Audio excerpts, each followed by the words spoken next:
I'm very excited to have my next guest join us. They're a very talented duo who just dropped a brand new album called Yesteryear. It's the guys of Cosmo's Midnight, Pat and Cosmo. Hey guys, how are you? Yo, good, thanks. Hey How you man, doing? we're doing good. Thank you so much for doing this. We were just chatting right before all this, and you guys are in Australia right now. And I would think that you guys were living in the same house, but you're not. So where are you guys right now? Well, we actually used to live in the same house for the last 25 years. We only just moved out at the start of the pandemic, actually, which was probably not the greatest idea. But we're both living in Sydney, but we're just in different parts of the same neighborhood. Oh, okay. Yeah, I'm about probably 5 minutes away from Cosmo. So it's still real chill when it comes to meeting up, and we're actually going to meet up after this and do some music stuff. So yeah, it's just the usual. That's the way things work now. So how's life right now? I feel like a lot has probably changed since the release of Fly to My Room, which is a track that you produced for BTS and the K-pop stans, in particular the BTS Army, must be following your every move. Well, it's been pretty wild, to be honest. Just going on Twitter and just actually, it's so hard to even my normal notifications. I have to dig to find anything not BTS related at the moment. Do you know how they discovered you? Why they selected you out of all people? Honestly, I'm not entirely sure, but we were going to Korea a lot. We were playing a lot of shows, and we were, getting a bit of garnering a bit of a fan base there. And our manager's great guy, Tom. He just puts the work in every day, just talking to people.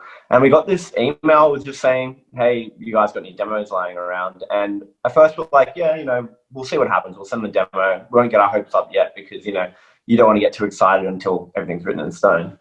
And then literally when it came out to signing the contract, we were it's happening. This is finally something we can get super excited about. And then onto that point, we didn't even hear the song until it was released. So we heard our demo with the English vocals that then got transcribed and rewritten into Korean. And when that came out, we heard it. We were just listening in the car on a day. We came back from the beach and we were just okay, now I think it's really hitting home. It's all out, and we were just super excited and G'd up on the whole thing because now it was finally something that we knew had happened. It was out on Spotify and Apple and everything. We knew that we were on the song. Did you come into this thinking that it would be interpreted in Korean? Did you think that some of the lyrics might have stuck in English? So we knew that BTS are they've only ever released one full English song, which was Dynamite. I believe that was their only 100% English song, and it's done massively well this year. But we knew that it would be probably predominantly Korean. So we honestly didn't really know what to expect. We were okay, we know some of it or a lot of it's going to be translated into Korean, but yeah, obviously as it becomes translated, the meaning shifts a bit, and they'll probably be trying to convey it in a way that makes more sense from the native language. So I'm kind of curious now with this following and your experience having been in Korea. How's your Korean these days? It's not great. Just we played a few shows. Yeah, we have a few friends there. Yeah, we have a few friends over there who've been trying to coach us a bit. When we play, shows, I did a little introduction. I don't know how good it is, but it was let me just have a little think. So it was 안녕하세요, which is hello, and then it was 우리는 Cosmo's Midnight입니다, which is I believe is we are Cosmo's Midnight. And then I can't remember what I said after that, but it's something like kacha or something like let's go. But I couldn't remember what I said. And I remember it was when we played last year, I believe it was their, what is it, Independence Day or Federation Day, the national Korean holiday. And we were playing a festival with Flume over there, and Flume had this huge robot voice do this big speech, and it was really cool. But I was damn, I only said one line, and he did this 1 minute speech.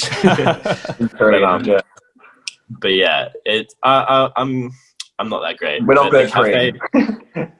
Well, Sorry, you forgot the most important one, 감사합니다, which is thank you. 감사합니다. Yeah. That's the extent of my Korean. Don't ask for anything more. Yeah, no, I was definitely saying that because when the food arrives, samnida when the drinks arrive, samnida. That was all I was doing. Congrats on the album release on your own, by the way. It's so good.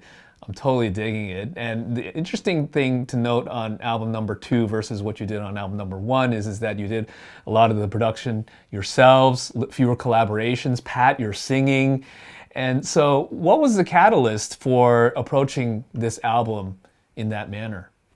I feel that when we finished our last album, we were beginning to tour it, and we wanted to make a bigger, more kind of involved show for when we were performing it. So we decided to start bringing in instruments, and Pat was going to be performing on percussion and drums and keys, and I was going to be playing the keys, bass, and guitar.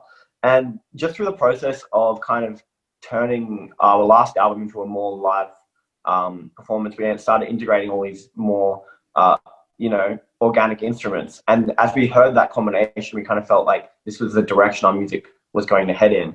And so when we started writing the next album, we weren't writing just with the computer anymore. We were starting off with the instruments instead, just more improvisation and more jamming, more riffing, and just seeing what worked and then starting the song off that, rather than trying to like dig through samples, sounds, synths, and different stuff to try and find the origin of the track.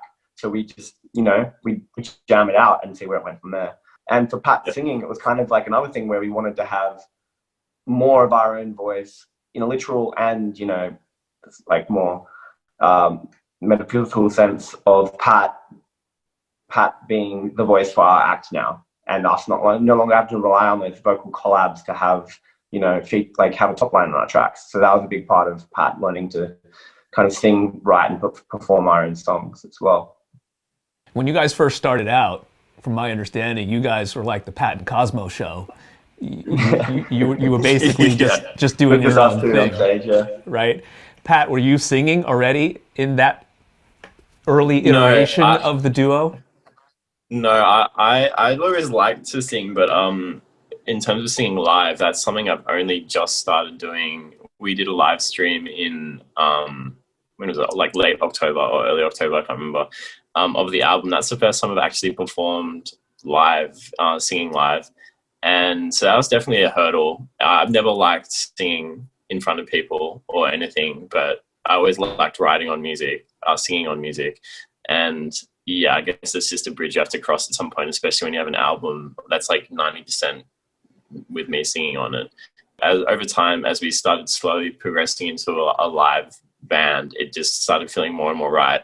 And we noticed that when we'd play, that people would respond way more to us playing instruments as opposed. I feel like when people see DJs, they still kind of go, what are they doing? Like, I don't really get what they're doing. There's always an air of mystery. Whereas when you see someone play guitar, when you see someone sing, it's something so natural and fundamentally human about seeing someone sing that you just respond to it so much more. I understand your dad had a big hand in shaping the sounds that we're hearing, particularly the psychedelia of the 70s, the disco sounds, the reference points of Elton John, Sister Sledge, Nile Rodgers, even the most interesting to me, the psychedelia sounds of Todd Rundgren, because when I hear Todd Rundgren, I'm familiar with the soft rock sounds of like Hello, It's Me.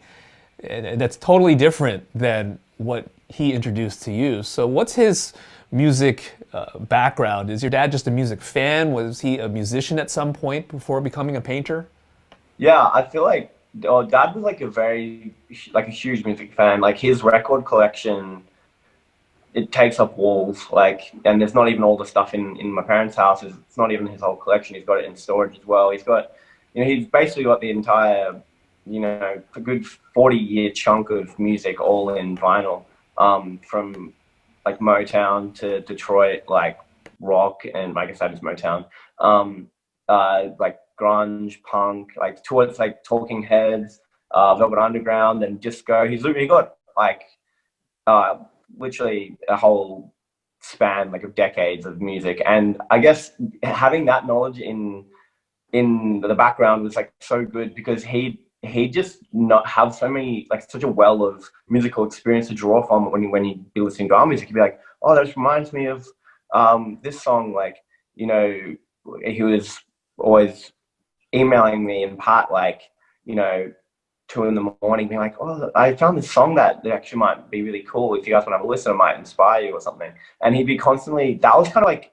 a really big part of this album for us, was expanding our like music library and what we're listening to, because I feel what you listen to feeds back into how you write, and you kind of form your own musical like personality through reaching out and like grabbing minutiae of all these different sounds. And having such a invaluable person like your parent giving you all this information was just so great to have. I really appreciate you taking time to do this. I'm a big fan of you guys. This album Thanks, is man. Not amazing. a problem. It's a great step for you Yeah, guys. absolutely. I can't wait to see you perform here in San Francisco. And Me too. 감사합니다. 감사합니다. It's And